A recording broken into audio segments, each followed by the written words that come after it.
Hello friends, my name is Dr. Ashish Alexander. I teach English in Sam Higginbotham University of Agriculture, Technology and Sciences in Allahabad. Today we will discuss and learn about the feminist voices from 20th century America. The middle decades of 20th century saw the proliferation of feminist writing in the USA. Women writing occurred in the context of social movements and went hand in hand with the discovery and consolidation of the history of women writing. The period that marks the beginning and culmination of the second wave feminism from 1930s onwards to around 1980s was the time when American women writers made inroads into the world of academia and publishing. Tillie Olson, who had been a member of the Communist Party USA, played a key role in founding of the feminist press. Marilyn French, the other famous writer, created sizable work in fields of fiction as well as literary history. Adrienne Rich, she collaborated and participated in wide variety of social movements and established solidarity across classes, races and genders. A discussion on life and work of these three writers shed much light on the character and development of women's movement and women's writing in 20th and early 21st century America. Tillie Lerner Olson was a trailblazer in more ways than one in the second wave feminism in the USA.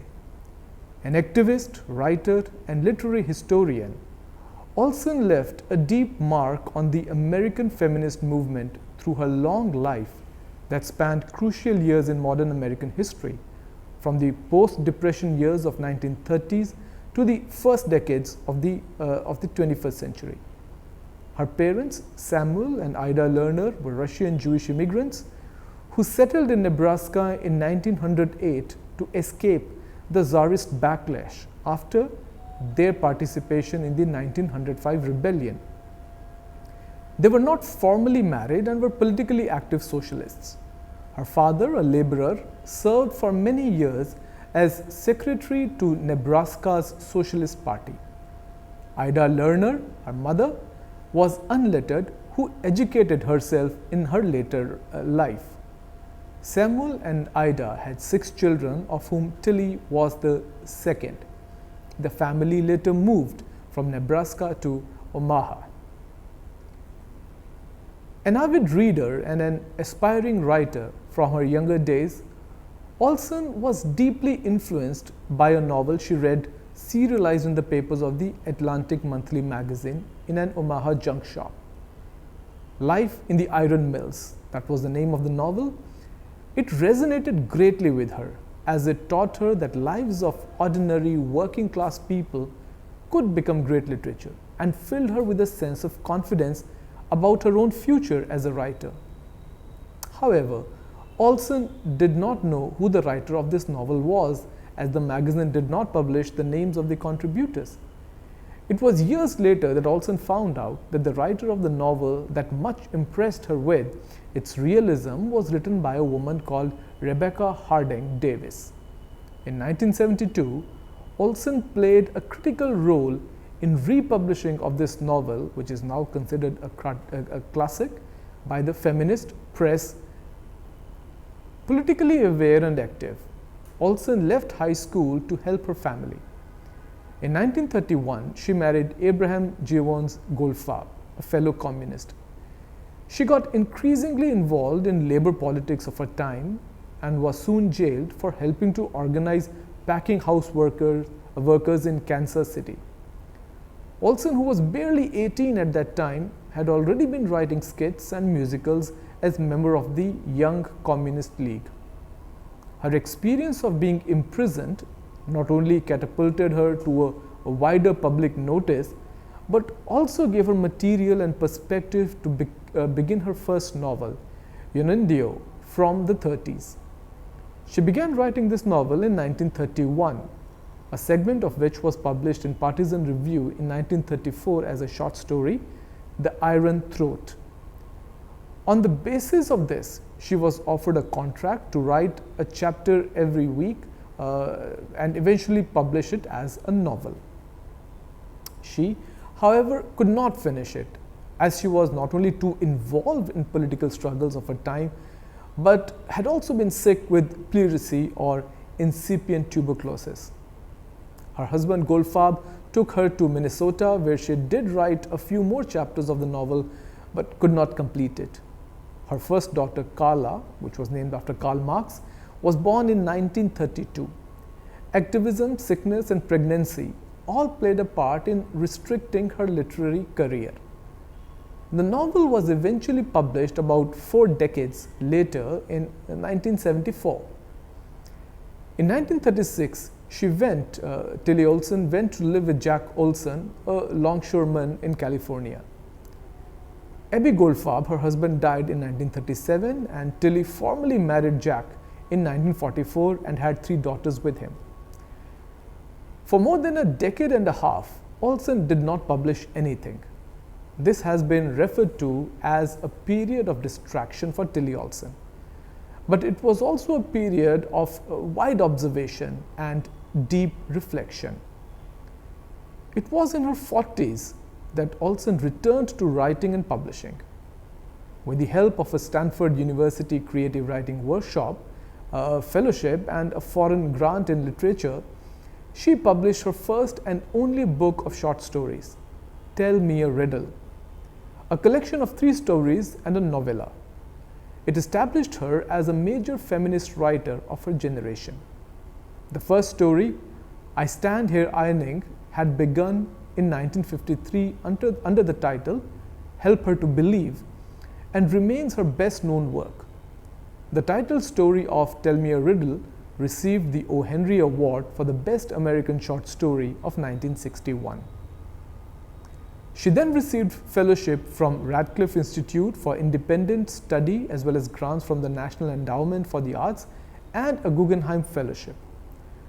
Her reputation as a writer was now firmly established. Later, a grant from MacDowell Colony allowed her to complete her unfinished novel that she started, Yoniendo, in the year 1974. By 1970s, Olson was also teaching courses in literature and in women's studies at several universities in the United States and abroad. She was also much in demand as a speaker to women's groups, university students, and writers' organizations. As a literary historian, Olson contributed numerous essays and articles to various women publications. She edited and recovered women's writings and taught at Amherst College, Stanford University, the Massachusetts Institute of Technology, and the University of Minnesota, among others. Olson wrote another short story, Requa I, in 1970. Her nonfiction book Silences appeared in 1978. In this book, she articulates the deep anguish over demands of day-to-day life that robs many a writer of the opportunity of making their voice heard. She writes in her dedication, "For our silenced people, century after century, their beings consumed in the hard, everyday essential work of maintaining human life, their art, which still they made, anonymous, refused respect, recognition, lost."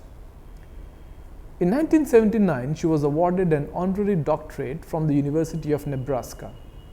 In 1980s, she edited and contributed introductory essays to important women's publication, Mother to Daughter, Daughter to Mother, Mothers on Mothering, which came in 1984, and Mothers and Daughters, That Special Quality, An Exploration in Photographs, 1989.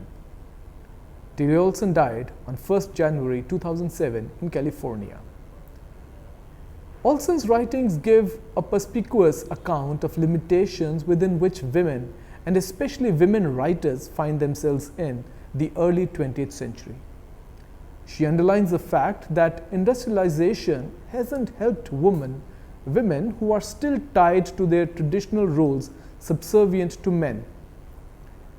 Through her fiction, she invites the reader to enter the complex inner lives of women who from the outside live rather uninteresting lives. She delineates her characters in the web of filial and social relationships and exposes oppressive structures working in families, political spaces, as well as social configurations. Her work, while highlighting women's productive work, addresses themes relevant to all classes, all groups, which are marginalized and are oppressed. The next writer that we will discuss is Adrienne Rich. Adrienne Cecil Rich was an iconic American poet, considered by some to be the most far-reaching and influential poet of her generation. Born on 16th May 1929 in Baltimore, Maryland, Adrienne was elder of two sisters. Her Jewish father, Arnold Rice Rich, taught medicine at the Johns Hopkins University, and her Protestant mother, Helen Jones Rich, was a trained composer and concert pianist. Rich published her first book of poetry, A Chance of World, in 1951, the year she graduated from Radcliffe College. The book was chosen by W.H. Auden for the Yale Younger Poets Award, and in the foreword he praised Rich for control over her craft. Her artifice continued to find special mention when she published her second book of poetry, The Diamond Cutters and Other Poems, in 1955. As the recipient of Guggenheim Fellowship, Rich traveled in England and Europe in 1952 and 1953. She married economist Alfred H. Conrad in 1953, and the couple had 3 sons in the next few years. From the 1963 to 1966, the family lived in Cambridge, Massachusetts. In 1966, both Conrad and Rich began teaching at City College of New York. In 1970, the couple separated. Later, Rich moved to Rutgers University and then to Massachusetts. In the 1960s, while raising 3 children, Rich became increasingly involved in political struggles of her time, including protesting against the Vietnam War. In that decade, she published 4 books of poetry that show the development of a feminist consciousness. By the end of the next decade, in the late 1970s, Rich came out as a lesbian. While she continued to work around themes of female struggle for self-dependence and freedom, she also began exploring her Jewish heritage and turned her attention to immigrant experience as well as lesbianism. She constantly moved away from the male poets she was influenced by when she wrote her first book of poetry in her early 20s, and found her own voice in her subsequent works. In doing so, Rich inadvertently came to occupy a preeminent place in the feminist movement in the USA. Besides poetry, she wrote numerous essays which, along with her poetic output, explored, analyzed, clarified, and refined her quest for expressing herself in an authentic voice. She became increasingly convinced that women have to have their own language and mode of expression.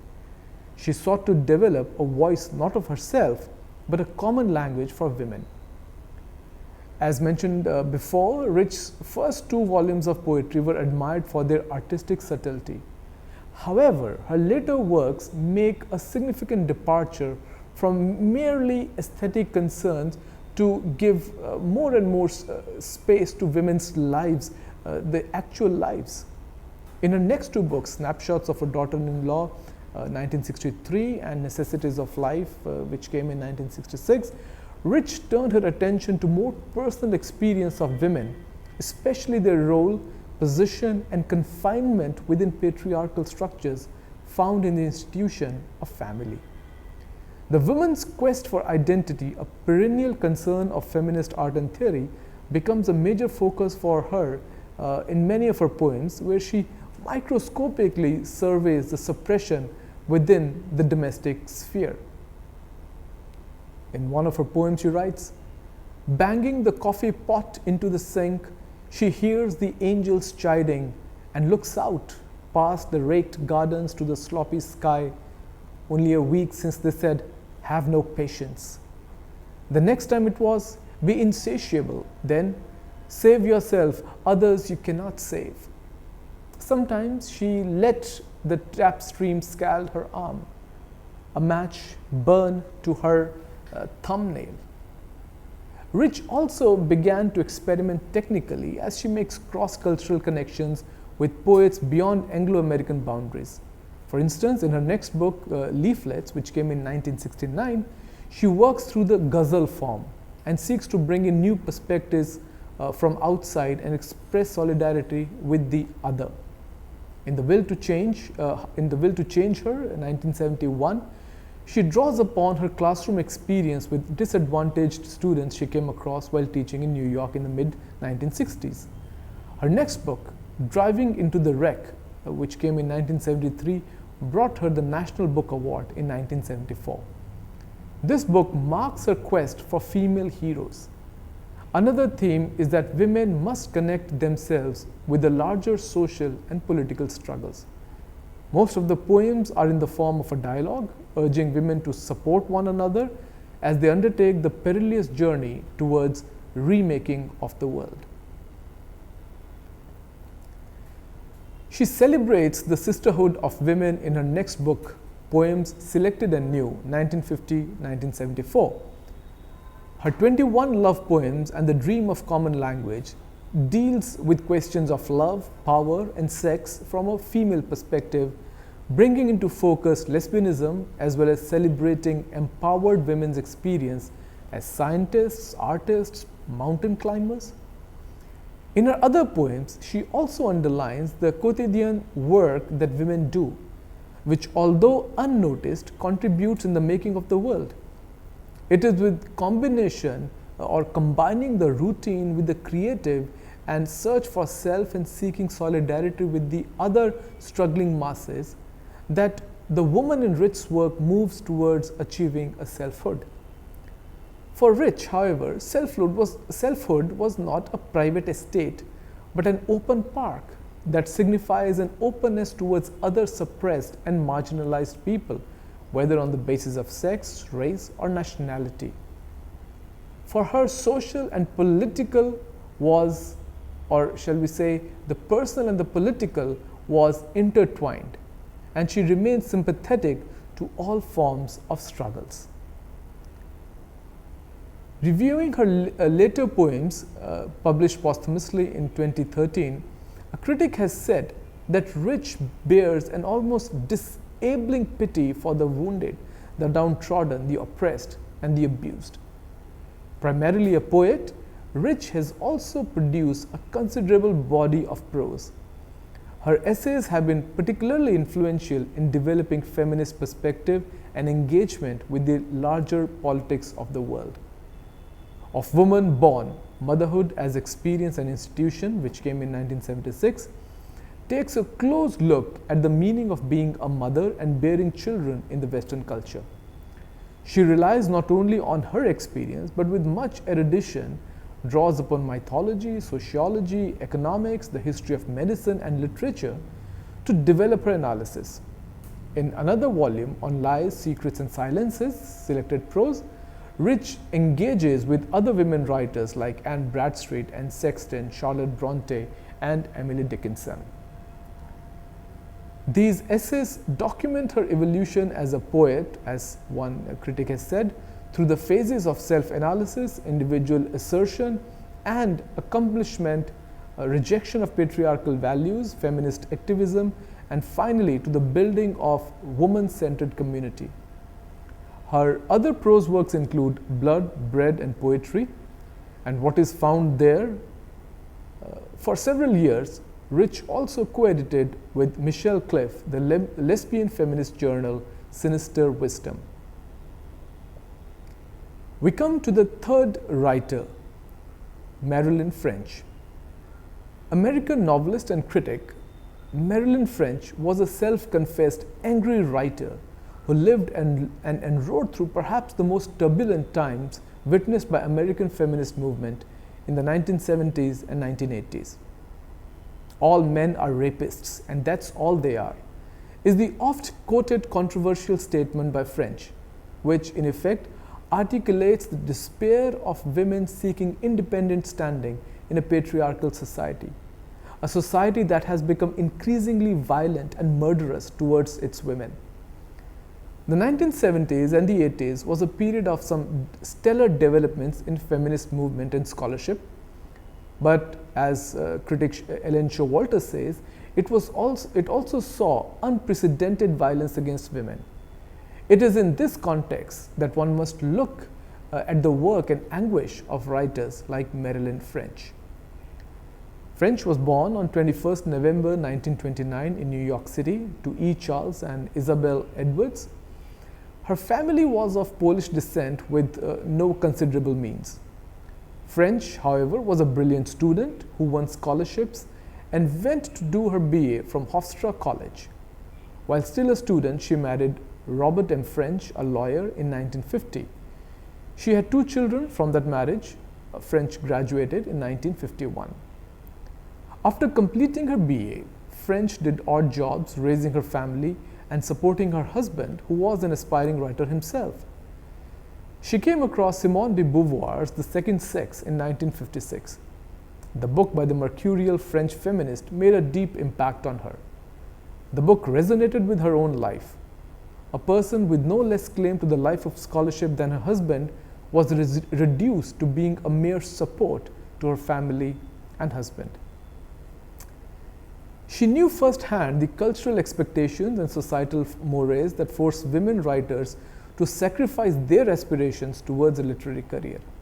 She also seemed to have been influenced by the fact that it was women writers who were at the forefront of the struggle for greater freedom and progress. As French began a life of literary works herself, she began writing short stories. Her relationship with her husband deteriorated, and the couple finally divorced in 1957. She went back to Hofstra College and earned her master's degree in 1964 and taught there from 1964 to 1968. In 1968, she went to Howard University and received her PhD in 1972. She then taught in Howard University as an assistant professor. While she gained popularity as a literary writer, French's first book was work of literary criticism. She published her study of James Joyce in 1976, which was called Book as World, James Joyce's Ulysses, which was welcomed wholeheartedly by the academic world. In the same year, that is 1976, she became a Mellon Fellow in English. Incidentally, it was this fellowship that that allowed her to make ends meet for her and her children after divorce. In 1977, she published her first and the most popular novel, The Women's Room. Mira, the narrator and the protagonist of the novel, is a housewife who goes on to become a Harvard graduate, much like French herself. The novel also delves into the lives of other women who provide support to Mira while her husband Norm chases his career goals. After her divorce, Mira is encouraged by her women friends to resume her education. In college, Mira meets Ben, who promises a life of mutual respect and support. However, the relationship ends when a crucial decision is to be made regarding their respective careers. At the end of the novel, Mira begins to write a book about women in her own life. Her second novel, The Bleeding Heart, which came in 1980, focuses on the lives of 2 lovers, Dolores, an English professor, and Victor, a businessman. The novel explores the tumultuous relationship of 2 Americans in England over a period of 1 year, and lays bare the patriarchal attitudes playing out in amorous lives of his protagonists. In this novel, French evinces the fact that a woman's self-image and self-worth continue to be contentious issues even when she is part of the academic and intellectual world. French then went back to criticism and in 1981 published Shakespeare's Division of Experience, a pioneering exercise in gender criticism. In this erudite book, French asserts that while Shakespeare, in his characterization and plot development, often transcends the male-female dichotomy, he is not able to escape the larger patriarchal order that governs Western culture. Her next book, Beyond Power, on women, men, and morals, which came in 1985, was an ambitious work that traced the evolution of patriarchal power from prehistory to the present age and how women have been treated at various stages of human history. In 1987, she published another of her novels, Her Mother's Daughter. Here she focuses on lives and relationships of 4 generations of women. Her 1992 book, War Against Women, is a study of misogynist biases within various cultures. French maintains that though in modern times women have gained some political and legal rights, discrimination against them is still rampant, often in a very subtle manner. Cultural biases against women continue, especially through mass media and entertainment industry. She cites examples of Indian films where kissing or lovemaking is censored, but graphic depiction of rape is permitted. This, she suggests, legitimizes and encourages male sexual aggression against women. This work was followed by 2 novels, Our Father, 1994, and My Summer with George, 1996. The former novel has 4 daughters, half-sisters, coming to visit their dying father and finding ways to overcome their hurts and traumas.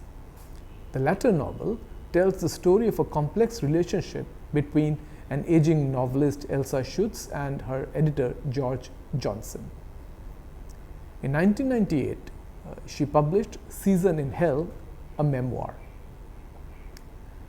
From 2002 to 2008, French published her 4-volume work, From Eve to Dawn, A History of Women, in which she studies status and struggles of women in diverse cultures and diverse historical periods.